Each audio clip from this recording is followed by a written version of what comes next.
তিস্তা নদীর স্রোতে ভেসে আসা কাঠ সংগ্রহ করেই এ সময় অর্থ রোজগারের উপায় হয়। অবশ্য ঝুঁকির এমন আনন্দে জীবনের বিপদ কিন্তু প্রতি পদে পদে। সিকিম সহ পাহাড়ের প্রবল বৃষ্টিতে তিস্তা নদী যেন ভরা যৌবনে টগবগ করছে। দুরন্ত গতিতে জল পাহাড় বেয়ে তিস্তার বুকে পড়ে, আর যেন কোনো বাঁধ মানতে চায় না। এবছর এই সময়ে দিন কয়েক ধরে নিজের রূপে শান দিয়ে চলেছে আন্তর্জাতিক নদী তিস্তা। এদিকে পাহাড়ে ধস নেমে অনেক গাছপালা কিংবা বাড়ি ঘরের পাশ দিয়ে বয়ে আসার সময় তিস্তার উপচে ওঠা জলে ভেসে আসছে রকমারি আকার ও আকৃতির কাঠ। আর ভেসে আসা ওই সমস্ত কাঠ সংগ্রহে ব্যস্ত তিস্তা পাড় সংলগ্ন এলাকার সাহসী মানুষজন। তাতে পুরুষ ও মহিলা উভয়ই আছেন। এরা অনেকটা ডাকাবুকো স্বভাবের, ফলে তিস্তা নদীর অত স্রোতের ভেতর থেকে ওই সব কাঠ সংগ্রহে ব্যস্ত তারা বিরামহীন ভাবে। কেননা এসব বিনে পয়সায় সংগ্রহ করা কাঠ খড়ি হিসেবে বেচে তাদের হাতে আসে অনেক টাকা। এমনটা ফি বছরই লক্ষ্য করা যায়। ওইসব কাঠ সংগ্রহে তো জীবনের ঝুঁকি আছে, তা থাক, তবু রোজগারের পুরোটাই তো নিজের হয়ে ওঠে। কেননা ওইসব ভেসে আসা কাঠের মহাজন হলো প্রকৃতি, আর জল পরিবহনেও কোনো খরচ নেই, কেননা সেটাও প্রাকৃতিকভাবে আসছে। ওইসব কাঠ হাতে পাওয়া মানেই পড়ে পাওয়া 14 আনা লাভের মতো।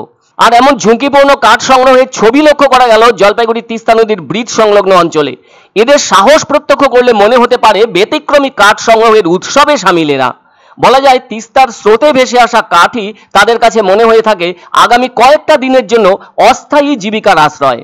আম কুড়োনোর মতো যেন এত স্রোত থেকে কাঠ কুড়োনোর ধুম পড়েছে তাদের জীবনে। গৃহস্থলী কিংবা বিক্রির জন্য কাঠ সংগ্রহ করাটা শুধুমাত্র প্রয়োজন নয়, একরকম জীবনের লড়াইয়ের অংশও বটে। তারা জানে যা পাওয়া যাবে তাই টাকা আনবে ঘরে। তাই জলপাইগুড়ি তিস্তা পাড়ের জনজীবনে রান্নার গ্যাস নয়, আজও মুখ্য ভূমিকায় আছে জ্বালানি কাঠ। এদিকে যাদের কাঠ প্রয়োজন রান্না অথবা অন্যান্য কিছু জিনিসের জন্য, তারা সাধারণ বাজার থেকে চড়া দামের কাঠ কিনতেও পারেন না। তারা কিনে থাকেন সস্তা দরের জলে ভাসা কাঠ। এটা তো ঠিক, কাঠের বাজার দর এখন তো অনেক চড়া, সেজন্য অনেকেই ভরসা রাখেন তিস্তার কাঠের ওপর। সিকিম থেকে ভেসে আসা কাঠ তাদের কাছে একান্ত আশ্রয়। ঝুঁকিপূর্ণ হলেও তিস্তার দুরন্ত স্রোতের মধ্যে নেমে কাঠ সংগ্রহ করতেই হয় তাদের।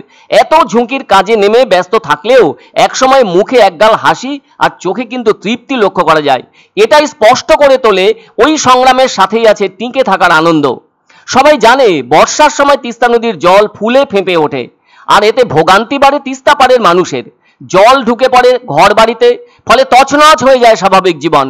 এখন অবশ্য তেমন কঠিন পরিস্থিতির মুখোমুখি না হলেও জলে ভেসে আসা কাঠ কুড়োতেই ব্যস্ত ওই এলাকার বাসিন্দারা। আসলে বন্যার পর নদীর বুক দিয়ে ভেসে আসে অনেক কাঠের গুঁড়ি, যা সংগ্রহের ফলে হয়ে ওঠে সারা বছরের জ্বালানির যোগান। প্রত্যেক বছর এই সময়টায় তাদের নদীতে নামতে হয় নৌকোয় কিংবা হেঁটে। লক্ষ্য একটাই, কাঠ জোগাড়।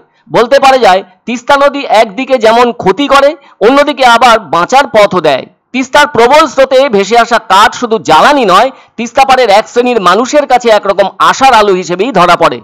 ওই জায়গায় কোমর জল দিয়ে ওই নদীর ভিতর থেকে আনতে হয়।